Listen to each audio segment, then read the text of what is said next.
My name is Margaret, but most folks around here just call me Maggie. I'm 73 years old, and I'm sitting on my front porch in Cedar Falls, same porch I've been sitting on for the last 15 years, watching the world go by at its own gentle pace. The evening light catches the dust motes dancing in the air, and there's something peaceful about that, something that took me 7 decades to appreciate. The wood beneath me is worn smooth by years of weather and worry, and I can feel every groove and grain through my cotton dress. My late husband built this porch with his own hands 40 years ago, back when his arthritis didn't make him wince every time he picked up a hammer. He's been gone 8 years now, and sometimes I still set out 2 glasses of sweet tea before catching myself. Old habits, I suppose. Good habits, even. The condensation pools on the wooden table beside me, leaving rings that will fade by morning but somehow feel important right now, little marks that prove something existed, even if only for a moment. I've learned to appreciate those kinds of small evidences. They matter more than you might think. People think that when you get to be my age, you've made peace with everything that came before.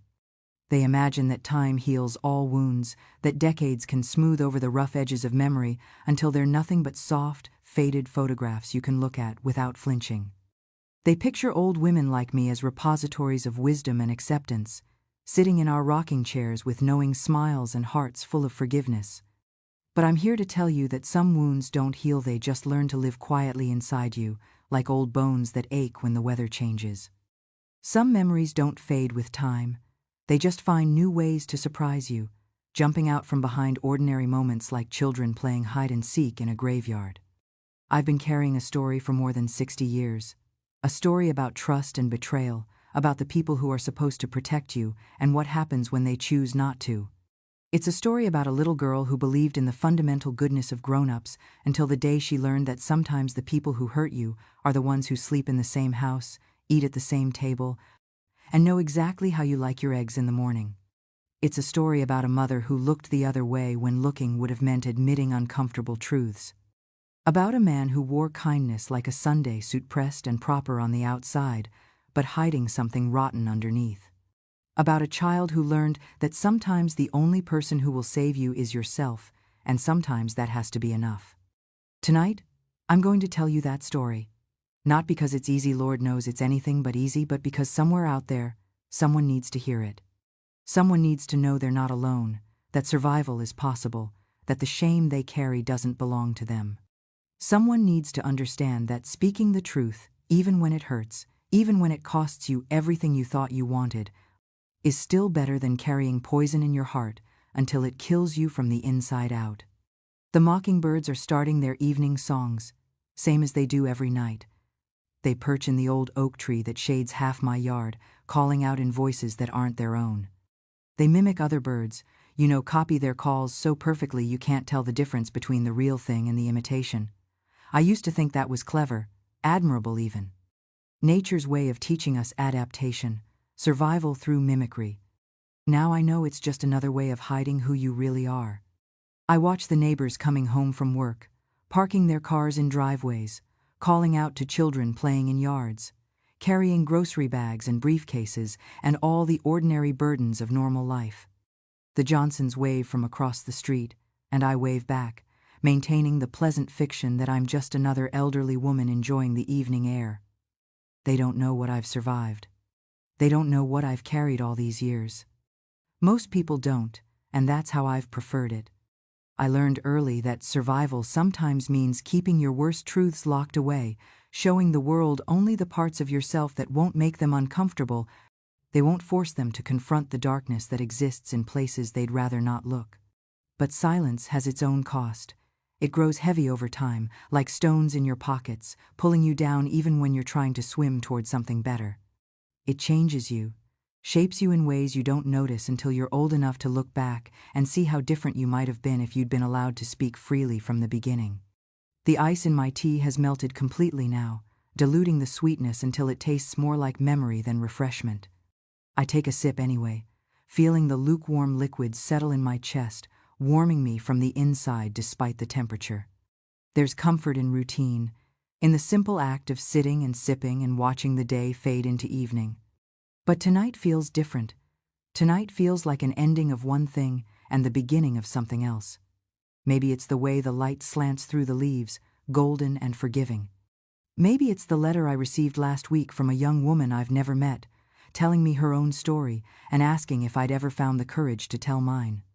Maybe it's just that I'm finally old enough, finally far enough away from the worst of it, to speak without my voice shaking, to remember without drowning in the remembering. The letter is folded in my pocket, worn soft from handling. The young woman, she signs herself only as a fellow survivor, writes about feeling isolated, about struggling to make people understand the complexity of family trauma, about the particular pain of being failed by the people who should have protected her most. Her words could have been my own, written 60 years ago if I'd had the courage or the vocabulary to name what was happening to me. She asks questions I recognize because they're the same ones that kept me awake for decades. How do you trust again after trust becomes a weapon used against you? How do you forgive the unforgivable? How do you build a life worth living when the foundation of your childhood was built on lies and violence and willful blindness? I don't have easy answers to those questions. I'm not sure anyone does. But I have something else to offer. Proof that it's possible to survive, to heal, to find joy and love and purpose even after the worst kind of betrayal. Proof that you can build something beautiful from the broken pieces of your life, even if the rebuilding takes decades and leaves you changed in ways you never expected. The street lamps are flickering on now, casting circles of yellow light on the pavement, creating small islands of illumination in the gathering darkness. Soon it will be full night, and I'll go inside to my quiet house, my comfortable bed, my peaceful solitude. But first, I want to tell you about the little girl I used to be, before I knew that some secrets can kill you if you keep them too long. I want to tell you about my mother, who loved me in her way but loved her own comfort more. About the man who called himself my stepfather but treated me like his property. About the long years of silence and shame and the night I finally found the courage to save myself. I want to tell you about betrayal and survival, about the difference between forgiving and forgetting, about the slow, difficult work of building a life worth living after everything you thought you could count on turns out to be a lie. Most of all, I want you to know that if you're carrying a story like mine, you're not alone. Your truth matters, your voice matters, your survival matters. The darkness is coming now, but I'm not afraid of it anymore. I've learned that sometimes you have to walk through the darkest places to find your way to the light. Sometimes you have to speak the unspeakable to find your voice. Sometimes you have to break open completely before you can heal. So let me tell you a story. Let me tell you about a little girl named Margaret, who learned too young that the world wasn't safe, but who grew up to become a woman named Maggie, who discovered that safety isn't something you wait for someone else to give you. It's something you create for yourself, one truthful word at a time. I was 9 years old when Raymond came into our lives. 9 years old and still young enough to believe that all adults were inherently good, that mothers knew everything, and that bad things happened to other pleniver to little girls who said their prayers every night and helped with the dishes without being asked. My daddy had been gone for 2 years by then. Heart attack took him quick and quiet on a Tuesday morning while he was reading the sports section and drinking his coffee from the blue ceramic mug I'd made him in art class. Mama said it was a blessing that he didn't suffer, but I knew she was just trying to make sense of something that made no sense at all. How could it be a blessing when the man who taught you to ride a bicycle and made pancakes shaped like Mickey Mouse suddenly wasn't there to tuck you in at night? Mama did her best after Daddy died. Lord knows she tried. She worked double shifts at Mel's Diner on Highway 9, her feet swollen and aching by the time she dragged herself home, but she always managed to smile for me. Always asked about my day, helped me with my homework when she could keep her eyes open long enough. But I could see the worry lines deepening around her eyes like cracks in old paint, could hear her crying softly in her bedroom when she thought I was asleep. The bills piled up on the kitchen counter like accusations. The car made funny noises that meant expensive repairs we couldn't afford. Our little apartment felt smaller every month, shabbier, like it was shrinking around us while the rest of the world moved on without my daddy in it. That's when Raymond appeared. He was a regular at the diner, where Mama worked, always sat in booth 7 by the window, always ordered the same thing: coffee black, eggs over easy, wheat toast with just a dab of butter. He was polite, soft-spoken, and he always left a tip that was bigger than his meal cost. More importantly, he noticed Mama, not just as a waitress refilling his cup, but as a woman. He'd compliment her hair, ask how she was holding up, listen when she talked about me, with the kind of attention that made her stand a little straighter. I met him on a Saturday afternoon in late spring when the dogwood trees were blooming white as wedding dresses. Mama brought him home for lunch, nervous as a schoolgirl, smoothing her hair and adjusting her best dress every few minutes. She'd made meatloaf and mashed potatoes, food that filled the apartment with the smell of something approaching normal. He was tall and lean, with kind brown eyes and hands that looked like they knew honest work. His smile seemed to light up his whole face when he looked at Mama, and when he shook my hand, he looked right at Minot, down at me the way most adults did, but right at me, like I was a person worth seeing. "So you're the famous Margaret I've been hearing so much about," he said, and his voice was warm honey over biscuits. "Your mama talks about you all the time. Says you're smart as a whip and twice as pretty." I blushed and giggled, feeling suddenly shy and important at the same time. No one had ever called me famous before. No one had ever made me feel like I was someone worth talking about. Raymond had been married once, he told us over lunch. His wife died in a car accident 3 years earlier. Drunk driver ran a red light and took her from him in an instant. He'd been lonely ever since, working construction, managing his own small crew, trying to fill the empty hours with overtime and projects around his house. He'd saved up enough to buy a little place on Elm Street, he said. Nothing fancy, but it had a big backyard and a tire swing hanging from an old oak tree that had been there since before the Civil War. He painted a picture with his words of a life that could be ours: barbecues in the summer, a garden where Mama could grow tomatoes, a workshop where he could teach me to use tools the way my daddy never had the chance to. For 6 months, Raymond courted Mama the old-fashioned way. He brought her wildflowers. He'd picked himself from the roadside ditches not expensive roses, but black-eyed Susans and Queen Anne's lace that looked prettier in a mason jar than any florist arrangement. He fixed our leaky faucet without being asked, and when he saw that our car was making those worrying noises, he spent a whole Saturday afternoon under the hood, getting his hands dirty and refusing to let Mama pay for parts. He made Mama laugh again, really laugh, the kind that started in her belly and bubbled up like spring water. He taught me to throw a baseball properly, how to whistle loud enough to call a dog from 3 blocks away. He listened to my stories about school with the kind of patient attention I'd been starving for since Daddy died. When he asked Mama to marry him on Christmas Eve, she cried happy tears that caught the light from our little tree. When he got down on one knee and asked if it was okay with me if he became my stepfather, I hugged him tight and told him I'd been praying for a new daddy every night since mine went to heaven. The wedding was small, just us, Pastor Williams, and a few friends from the diner who closed early to come watch Mama get her second chance at happiness. She wore a pale blue dress she'd sewn herself, and I got to carry the ring down the aisle of the little Baptist church where I'd been baptized when I was 7. Raymond looked handsome in his only good suit, and when he kissed Mama after they said their vows, I felt like our little broken family was finally whole again. Like all the pieces that had been scattered when Daddy died, were clicking back into place, creating something new but just as real as what we'd lost.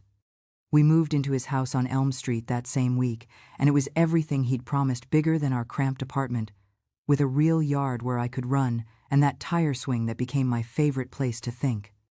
My new room had windows facing east, so I woke up to sunlight every morning, and a closet big enough to hide in when I played games with myself. For those first few months, Raymond was everything we needed him to be. He was the perfect husband, the perfect stepfather, the answer to every prayer Mama had whispered into her pillow during those long, lonely years after Daddy died. But looking back now, with 73 years of hindsight, I can see things I missed then. The way his eyes would follow me when he thought no one was looking. How he always found reasons to be alone with me, sending Mama on errands or suggesting she pick up extra shifts at the diner. The way he gradually, carefully, began testing boundaries I didn't even know I had. I was 10 years old and still believed that stepdaddies were just regular daddies who came along later to love you twice as hard to make up for lost time. I had no idea that some men wear kindness like a mask. It started so slowly I didn't notice it happening. Like watching grass grow or paint dry, changes so gradual, they become normal before you realize anything has shifted at all. The first sign should have been how Raymond began managing Mama's schedule, not ordering her around, nothing that obvious. He was too smart for that. Instead, he'd make gentle suggestions that sounded like caring. "Betty, honey, you work so hard," he'd say over breakfast, his hand resting on her shoulder while she poured his coffee. "Maybe you should pick up that extra Saturday shift, Mrs. Patterson mentioned. We could use the money for Margaret's school clothes, and you're so good with the customers. They request you specifically." Mama would beam at the praise, never noticing that his suggestions always left me alone with him for longer stretches. Saturday mornings became Saturday afternoons, then Saturday evenings. Soon she was working most weekends, proud of being the diner's most reliable waitress, grateful to Raymond for encouraging her work ethic. "Your mama deserves to feel important," Raymond would tell me as we watched her car disappear down Elm Street. "She's been through so much. We need to support her dreams, don't we, Princess?" He started calling me Princess around then. At first, I loved it. What little girl doesn't want to feel special? But gradually, the word began to carry weight I didn't understand. He'd say it in a way that made me feel like I owed him something, like being his princess came with responsibilities I was too young to name. The touching started as innocent affection. Longer hugs that lingered just past comfortable. His hand on my back when he helped me with homework, fingers tracing patterns that made my skin crawl even though I couldn't explain why. He'd ruffle my hair, but his touch would slide down to my neck, my shoulders, places that felt too personal, too intimate. "Families show love through touch," he'd say when I'd squirm away. "That's how we know we care about each other. Don't you want me to know you care about me?" Of course I did. I wanted desperately to be a good stepdaughter, to prove I was grateful for everything he'd given us. So I learned to hold still when his hands wandered, to smile when he pulled me onto his lap, to help him read the newspaper, to pretend that the sick feeling in my stomach was just me being silly. The bath time issue began when I was 10 and a half. I'd been bathing myself for years, but Raymond decided I wasn't doing a thorough enough job. "Little girls need help staying clean," he announced one evening when Mama was at work. "Your mama's too tired to supervise bath time, so I'll take care of it from now on." I protested, said I was old enough to wash myself, but he just smiled that warm smile and explained how families took care of each other. How this was just another way he was helping Mama, another burden he was lifting from her tired shoulders. The first time he supervised my bath, he sat on the toilet seat and talked to me about my day while I washed. It felt wrong, embarrassing, but he made it sound so normal, so caring. The second time, he handed me the soap, his fingers brushing mine in ways that felt deliberate. By the third time, he was washing my back, then my hair, then areas that made me want to disappear beneath the bubbles. "This is what good fathers do," he'd say, his voice gentle and reasonable. "This is how families work. Don't you trust me, Princess?" I did trust him. That was the terrible part. Despite every instinct screaming that something was wrong, I trusted him because Mama trusted him, because he'd saved us, because he was supposed to be the good guy in our story. The isolation happened so gradually, I didn't realize I was being cut off from the outside world until it was already complete. Raymond would offer to drive me to school, which seemed helpful until I realized it meant I couldn't walk with other kids or make plans for after school. He'd suggest I invite friends over to our house instead of going to theirs, which sounded generous until I noticed how uncomfortable my friends became around him, how they stopped calling, stopped asking me to play. "People are jealous of happy families," he'd explain when I mentioned that kids at school seemed to be avoiding me. "They see how much we love each other, and it makes them feel bad about their own situations. It's better to keep our family circle small and close." Mama was working so much now that she barely noticed my growing isolation. She'd come home exhausted, grateful for Raymond's reports about my day, trusting his assurances that I was adjusting well to our new life. When she did have energy to focus on me, Raymond was always there, shaping the conversation, interpreting my behavior, explaining away any concerns before they could take root.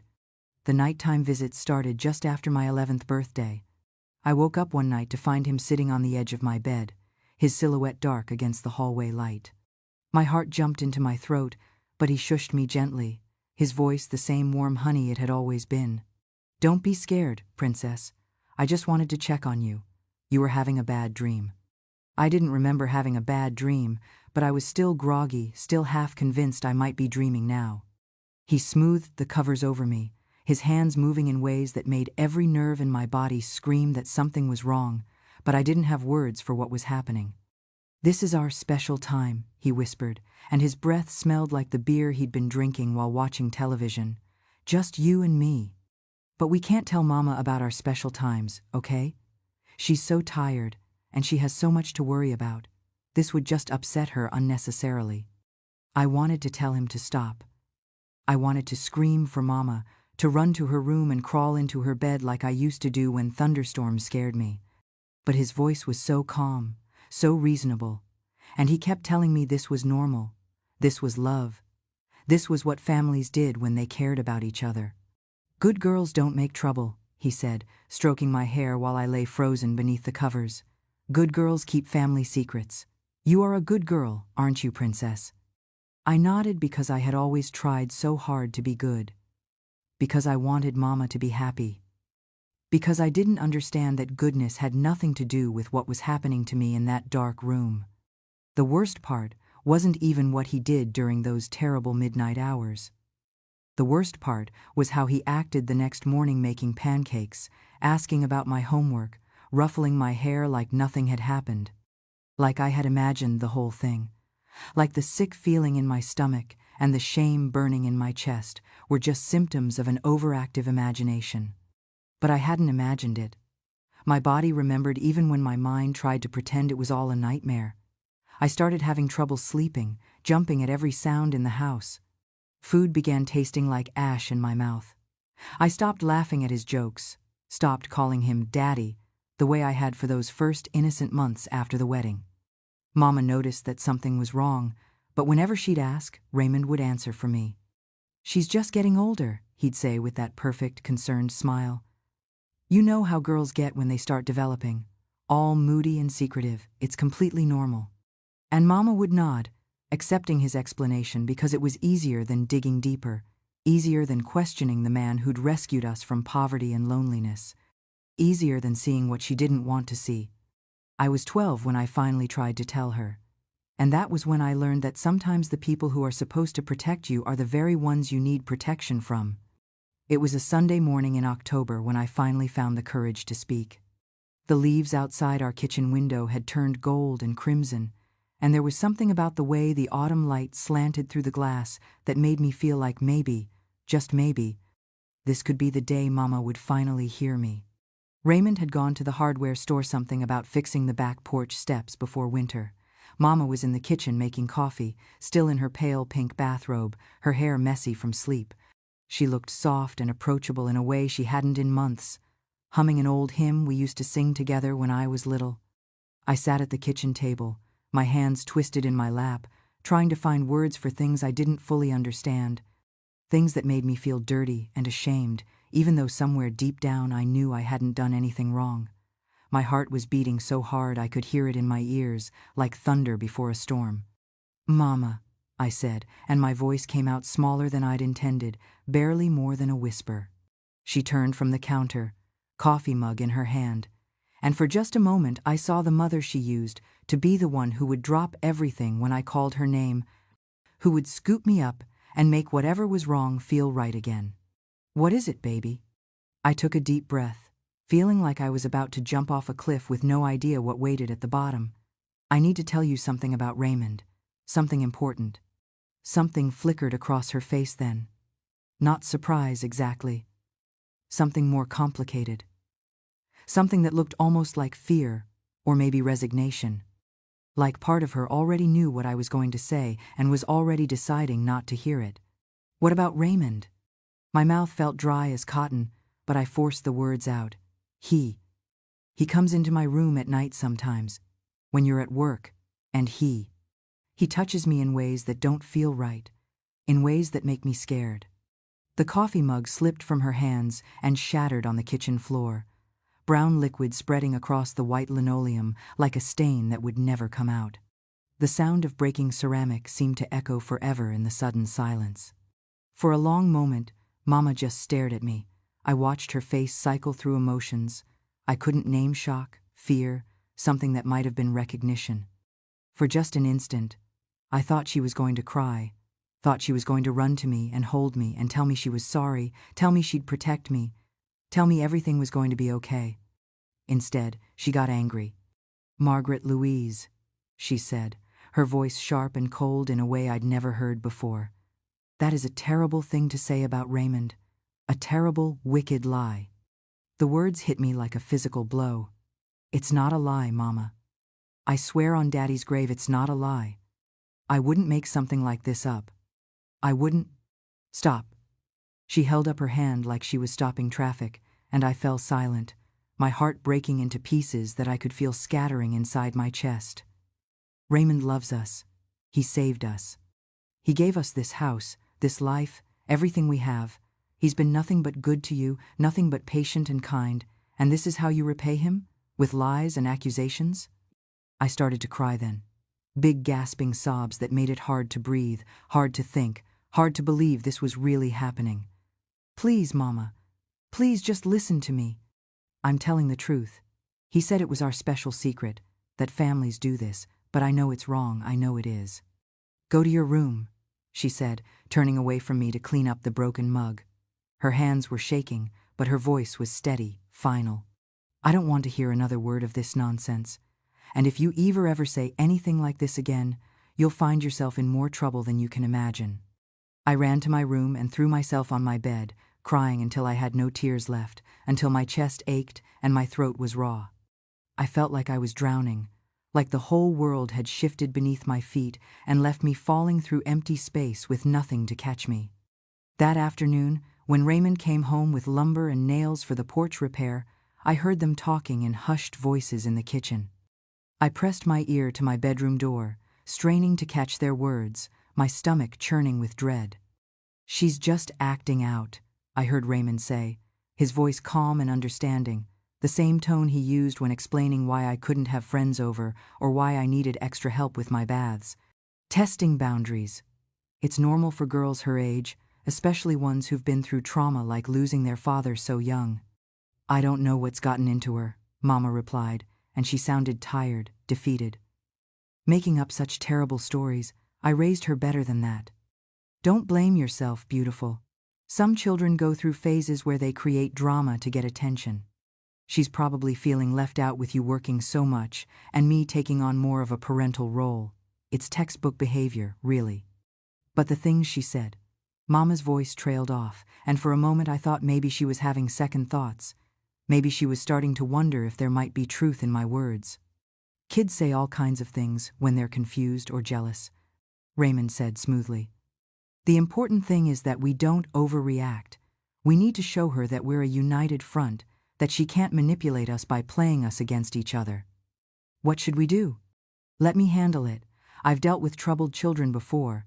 Sometimes they need firm boundaries and consistent discipline to help them understand what's acceptable and what isn't." My blood turned to ice water in my veins. I knew what Raymond's idea of discipline would involve, and it wouldn't happen in front of Mama. That night, after Mama had gone to bed, he came to my room earlier than usual. When he sat on my bed, there was something different about his demeanor. The mask of gentle stepfather had slipped, revealing something cold and predatory underneath. "Your Mama told me about your little conversation this morning," he said, his voice still honey, sweet, but with something poison underneath. "She's very disappointed in you, Princess. Very hurt that you would try to cause problems in our happy family." I pressed myself against the headboard, trying to make myself as small as possible, but there was nowhere to hide in my own bed. "She doesn't believe you," he continued, reaching out to stroke my hair with fingers that felt like ice. "She'll never believe you. And do you know why? Because she needs me. We give her a life she could never have on her own, this house, financial security, a future that doesn't involve working herself to death at a truck stop diner." His hand moved from my hair to my cheek, and I could smell the beer on his breath, see the cruel satisfaction in his eyes. "If you ever try to poison her mind against me again, he whispered. "I'll make sure she knows exactly what kind of daughter she's raising. A liar, a troublemaker. The kind of girl who invents sick fantasies to hurt the people who love her most. Is that what you want?" I shook my head, tears streaming down my face. "Good, because there are places for girls like that. Institutions where they send children who can't be trusted around decent families. Cold places where nobody cares if you cry at night, where nobody brings you birthday presents or helps you with homework." He leaned closer, his voice dropping to barely a whisper. "Your mama has already chosen, Princess. She chose me over you this morning. She'll choose me every time, because I'm what she needs to survive. You're just extra baggage from her first marriage." That night, after he left my room, I lay awake staring at the ceiling and understanding, with terrible clarity, that I was truly alone. Mama had heard my cry for help and decided it was too expensive to answer. She'd weighed my truth against her comfort and found my truth wanting. I was 12 years old, and I finally understood that if anyone was going to save me, it would have to be myself. The 4 years that followed that terrible October morning were the longest of my life. 4 years of existing in a house where love was conditional, where truth was punishable, where my own mother had made it clear that my safety was less important than her comfort. After that confrontation in the kitchen, something fundamental shifted in our family dynamic. Mama stopped looking at me directly when she spoke to me. When she had to address me, her eyes would focus somewhere just over my shoulder, as if looking at me might force her to confront what she'd chosen not to see. She started working even more hours doubles, becoming triples, picking up shifts on her days off, volunteering for every holiday and weekend assignment the diner could offer. "We need the money for your college fund," she'd say when I'd ask why she was never home anymore, but I knew that wasn't the real reason. I knew she was running from me, from what I'd tried to tell her, from the truth that was too expensive for her to acknowledge. Raymond, meanwhile, became the picture of concerned stepfatherhood to the outside world. He volunteered to drive me to school every morning, pick me up every afternoon. He attended every parent-teacher conference, helped with homework at the kitchen table where Mama could see us, made sure I had everything I needed for school projects and field trips. To our neighbors, to my teachers, to anyone who might have been watching, we looked like the perfect blended family. Raymond was the devoted husband and father figure. Mama was the hard-working wife grateful for her second chance, and I was just the typical moody teenager who should have been thankful for everything they provided. But behind closed doors, in the dark hours when Mama was at work or sleeping off her exhaustion, Raymond showed me who he really was. The mask of kindness would slip away completely, revealing something cold and hungry and cruel underneath. He was careful, always careful. Never left marks that couldn't be explained away by clumsiness or sports. Never did anything that would send me to the hospital or make teachers ask uncomfortable questions. He'd studied me for years by then, knew exactly how far he could push, how much he could take, how to keep me scared and compliant without arousing outside suspicion. The psychological torture was worse than the physical abuse. He'd remind me constantly that Mama had chosen him over me, that she'd made it clear whose word she valued, whose needs mattered more. He'd tell me stories about other girls who tried to cause trouble in their families, girls who ended up in foster care, bounced from home to home, aging out of the system with nothing and nobody. "You think your life is hard now?" he'd whisper during those terrible midnight visits when he'd steal pieces of my childhood I could never get back. "Try living in a group home with a dozen other unwanted kids. Try explaining to social workers why your own mother didn't believe you, didn't want you anymore." The isolation was almost worse than the abuse itself. At least, during the actual assaults, I could disappear into my head, float away to somewhere else entirely. But the loneliness was constant, a weight that sat on my chest every waking moment, making it hard to breathe, hard to hope, hard to believe that life would ever be different. At school, I became a ghost. I sat in the back of every classroom, spoke only when directly asked a question, ate lunch alone in the library where I could lose myself in books about other worlds, other lives, other possibilities. My grades slipped just enough to be concerning, but not enough to trigger interventions. I was careful to maintain that delicate balance, poor enough performance to reflect my inner turmoil, but not so poor as to invite scrutiny. The other kids thought I was weird, antisocial, stuck up. I didn't go to sleepovers or birthday parties or school dances. How could I?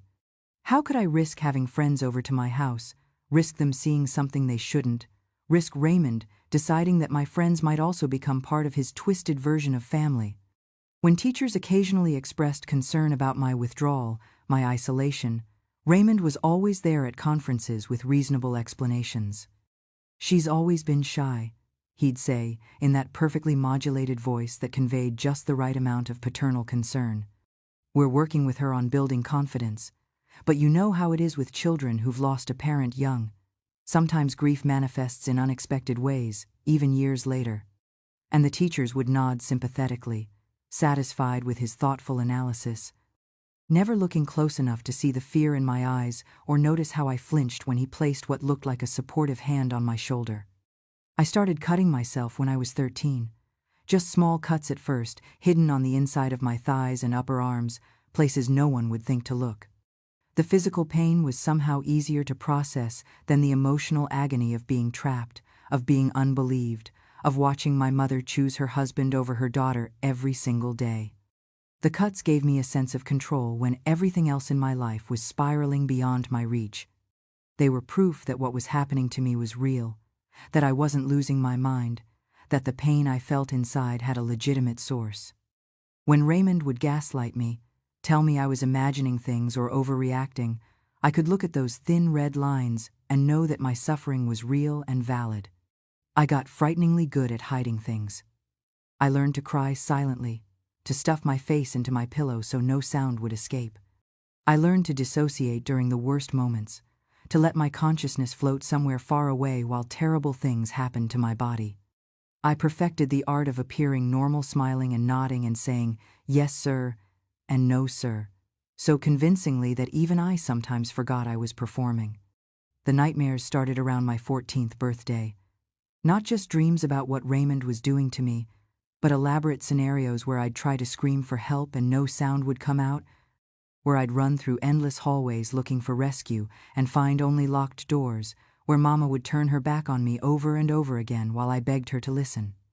I'd wake up in cold sweats, sheets soaked with perspiration, heart hammering so hard I thought it might burst right out of my chest. And sometimes, on the worst nights, I'd wake up to find Raymond already there, taking advantage of my vulnerability, whispering that even my dreams belonged to him now.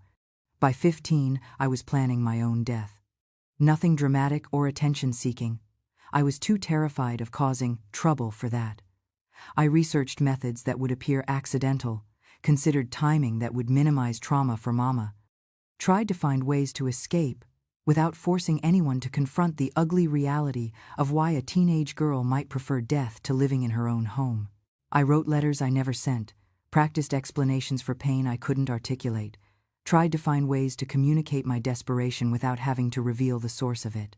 Because even in my darkest moments, I was still protecting Raymond's reputation, still keeping the family secret that was slowly killing me from the inside out.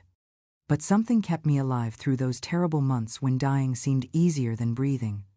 Maybe it was stubbornness, maybe it was spite, maybe it was some primitive survival instinct I didn't even know I possessed.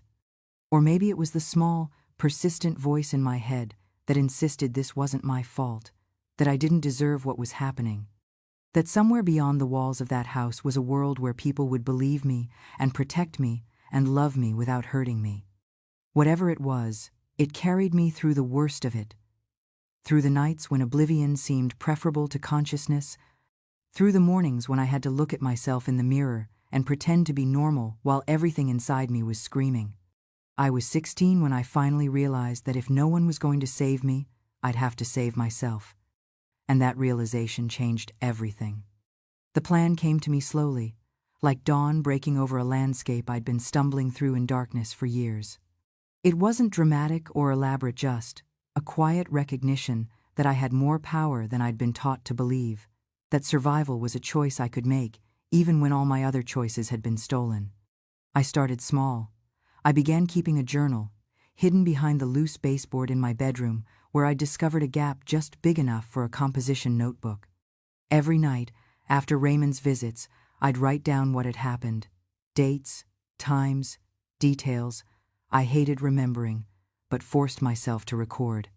The physical evidence of my reality, written in my own hand. I saved torn pieces of clothing in a shoebox I kept in the back of my closet.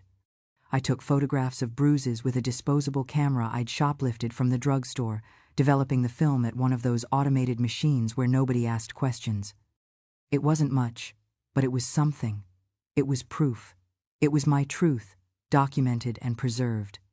More importantly, I started planning for a future beyond those walls. I'd always been a good student before my world fell apart, and I forced myself to focus on my grades again. Not enough improvement to raise suspicions, but steady progress that would give me options. I researched colleges with generous financial aid, schools far enough away that Raymond couldn't reach me even if he wanted to. The guidance counselor, Mrs. Patterson, noticed my renewed academic effort. She was a kind woman with gray hair and gentle eyes who tried to connect with me over the years, never quite succeeding, but never giving up either. "Margaret," she said one afternoon when I'd stayed after school to use the library computers for scholarship research, "I've noticed you've been working harder lately. Your grades are improving significantly."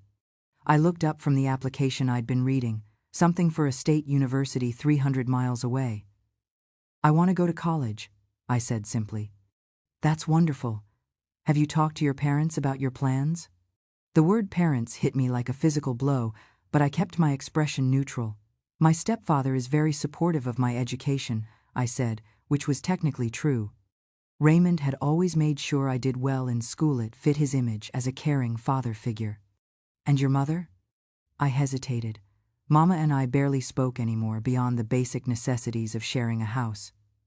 "She wants what's best for me," I said finally, which was what I desperately hoped was still true, somewhere beneath all the willful blindness and self-protection. Mrs. Patterson studied my face with the sharp attention of someone who'd spent decades working with teenagers. "Margaret, if there's ever anything you need to talk about, anything at all, my door is always open. Sometimes it helps to have someone outside the family to listen." For a moment, I was tempted to tell her everything. The words crowded in my throat, begging to be released after years of enforced silence. But Raymond's warnings echoed in my mind. Who would believe a troubled teenager over a respected member of the community? What proof did I have beyond my own word? "Thank you," I said instead. "I'll remember that." The breaking point came on a Tuesday night in March, just 2 months before my 17th birthday. Mama was working a double shift, and Raymond had been drinking more heavily than usual. I could smell the alcohol on his breath when he appeared in my doorway earlier than his typical schedule. "Come here, princess," he said, and there was something different in his voice that night, something darker, more dangerous. The careful control he usually maintained had slipped, replaced by something raw and ugly.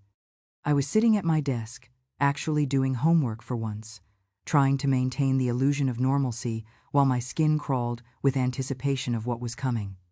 When I didn't move immediately, his voice sharpened. I said, "Come here. Don't make me repeat myself." Something inside me snapped.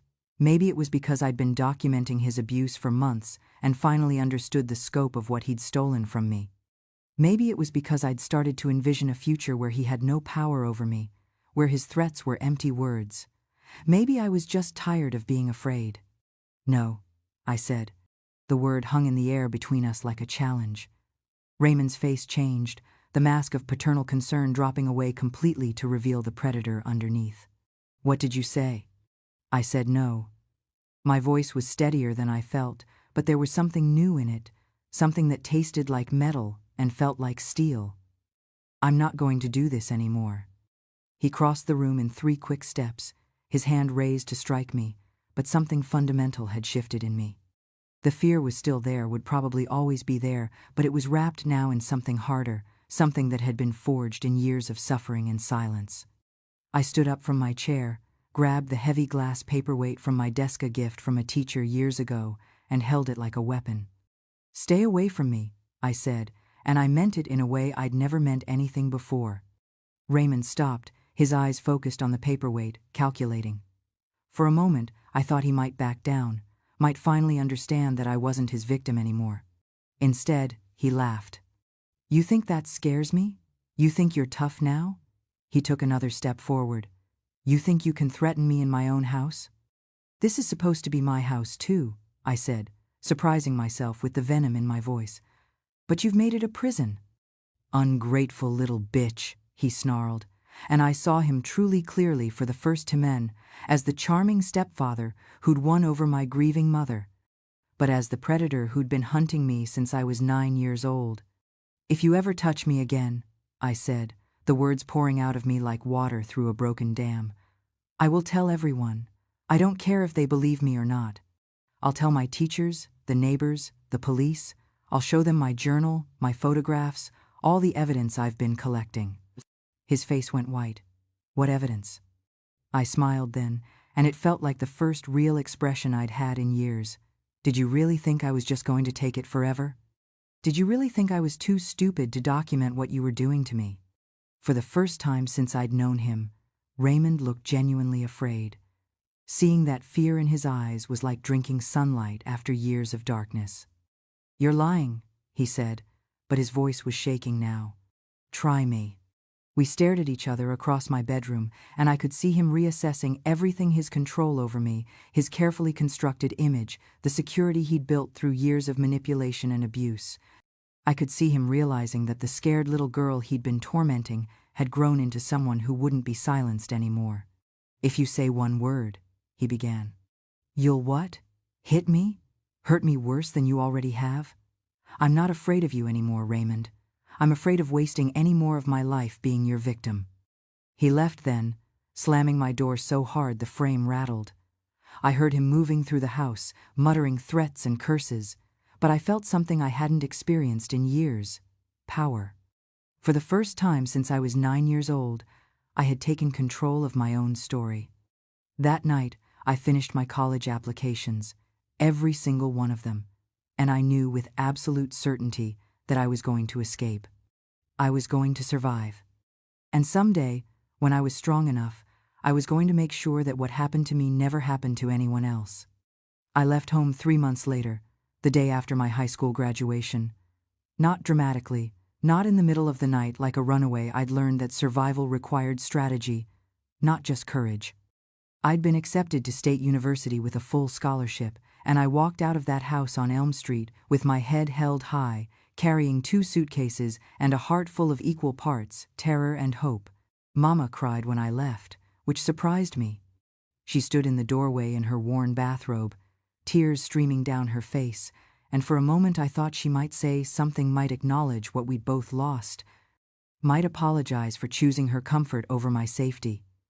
Instead, she just whispered, "Be careful, baby." And I knew she was talking about more than just college life. Raymond wasn't there for my goodbye. He'd been drinking heavily since our confrontation in March, and our household had settled into a cold war of mutual avoidance. I think he was as eager for me to leave as I was to go. My presence had become a constant reminder of truths he didn't want to face. College was like learning to breathe again after years underwater. For the first time since I was 9 years old, I could go to sleep without fear, wake up without dread, move through my days without constantly calculating threats and escape routes. It took months before I stopped flinching when professors called on me, stopped checking locks twice before bed, stopped scanning every room for exits. I threw myself into my studies with the desperation of someone who understood that education was the key to a different life. I majored in psychology, maybe thinking I could understand the minds of people like Raymond, maybe just trying to make sense of my own damaged psyche. The textbooks that described trauma and abuse felt like reading my own secret diary finally, words for what had happened to me, clinical terms that validated my experience and assured me I wasn't crazy. I met David during my sophomore year. He was a graduate student in social work, kind and patient in ways that initially made me suspicious. I'd learned to distrust kindness, to look for the hook hidden in every gentle gesture. But David was persistent without being pushy, interested without being invasive. He waited 2 years before I could even hold his hand without tensing up, and he never once made me feel broken for needing that time. When I finally told him about my childhood, he cried. Not for himself, not out of pity, but out of pure rage at what had been done to me. "I'm going to spend the rest of my life making sure you know what real love looks like," he said, and he kept that promise. We married the summer after I graduated, and I hyphenated my name Margaret Patterson Walsh, keeping my maiden name as a reminder of the girl who'd survived and the woman she'd become. For our honeymoon, we drove to the ocean, and I spent 3 days just listening to waves crash against the shore, marveling at the way they could be both powerful and peaceful at the same time. I didn't see Mama for 10 years after I left for college. We exchanged Christmas cards and brief phone calls, conversations full of careful pleasantries that skirted around everything that mattered. I built a life 300 miles away from Cedar Falls, David, and I bought a little house with a garden, adopted a golden retriever named Hope, filled our days with work and love and the thousand small joys of ordinary life. Then, in 1995, Mama called to tell me Raymond was dead. Heart attack, she said, same as my daddy. Quick and quiet, no suffering. She sounded smaller on the phone, older, like his death had taken something out of her she hadn't expected to lose. The funeral's on Saturday, she said. I know you probably won't want to come, but I thought you should know. I won't be there, I said, and I felt no guilt about it. You don't mourn monsters, even when they've been part of your life for so long you can't remember existing without them. But 3 weeks later, I drove to Cedar Falls to see Mama. She was living alone in the house on Elm Street, and it looked smaller than I remembered, shabbier. The tire swing was gone from the oak tree, and the garden she'd once tended with such care had grown wild and overgrown. We sat in her kitchen, the same kitchen where I'd tried to tell her the truth 23 years earlier, and drank coffee from mismatched mugs. She'd aged in ways that seemed to go deeper than years, lines of regret etched around her eyes and mouth. I know you probably hate me, she said finally, not looking at me. I don't hate you, I replied, and I was surprised to realize it was true. But I don't understand you either. I was weak. Her voice was barely a whisper. I was so scared of being alone again, of losing everything we'd built.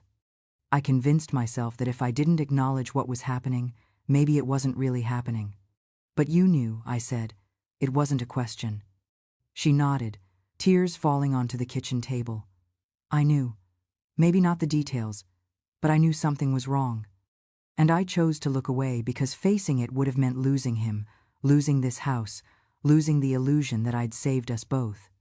We talked for 3 hours, and she told me things I'd never known: how Raymond had gradually isolated her from friends and family, how he'd made her financially dependent on him, how he'd convinced her that no one else would ever want a widow with a difficult daughter.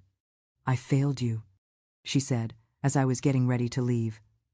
I failed as a mother in the most fundamental way possible. I chose a man over my own child, and I'll carry that shame until the day I die. Yes, I said simply. You did fail me, but I survived anyway. She died 8 years later, and I did go to that funeral. I stood at her graveside and felt something I hadn't expected: pity. Pity for the woman who'd been so afraid of being alone that she'd sacrificed her daughter's safety for the illusion of security. Pity for the mother who'd lived 30 years knowing she'd chosen wrong and being too proud or too scared to try to make it right. But I also felt something else. Closure. Standing there in the cemetery where my daddy was buried, where Raymond's headstone bore his lies about being a beloved husband and father, I realized that their choices had shaped me but didn't define me. I'd built a life they couldn't touch, found love they couldn't corrupt, discovered strength they couldn't break. Now I'm 73 years old, sitting on this porch in Cedar Falls, watching the evening settle over a town that holds both my worst memories and my greatest victories. David passed 5 years ago, cancer, not sudden like the other men in my story, but peacefully, surrounded by love and holding my hand until the very end. I spent 40 years as a family therapist, specializing in childhood trauma. I've sat with hundreds of survivors, watched them find their voices, helped them understand that shame belongs to the perpetrator, not the victim. I've testified in court cases, lobbied for stronger protection laws, written articles about the warning signs that too many people choose to ignore. Every person I've helped heal is my answer to Raymond, my answer to all the Raymonds who think they can steal childhood innocence and get away with it. The letter in my pocket, the one from the young woman who calls herself a fellow survivor, has a return address: Tomorrow, I'm going to write her back. I'm going to tell her what I've told you. That survival is possible, that healing takes time but it comes, that speaking your truth even when it's painful, even when it costs, you is the first step toward freedom. The mockingbirds are quiet now, and the street lamps cast gentle circles of light on the pavement. Soon I'll go inside to my peaceful house, my comfortable bed, my well-earned solitude. But first, I want to say this. If you're listening to this and carrying a story like mine, know that you're not alone. Your truth matters. Your voice has power. Your survival is not just possible, it's inevitable, if you choose it. And if you're someone who suspects something isn't right in a child's life, I beg you, don't look away. Don't choose the comfortable lie over the difficult truth. Be the person I needed when I was 9 years old and didn't have anyone to trust. Because every child deserves to be believed. Every child deserves to be protected. Every child deserves to grow up safe. That's my story. That's my truth. And now it's yours to carry forward, to share with anyone who needs to hear it. The darkness is coming now, but I'm not afraid of it anymore. I've learned that sometimes you have to walk through the darkest places to find your way to the light. And the light, my friends, is always worth the journey.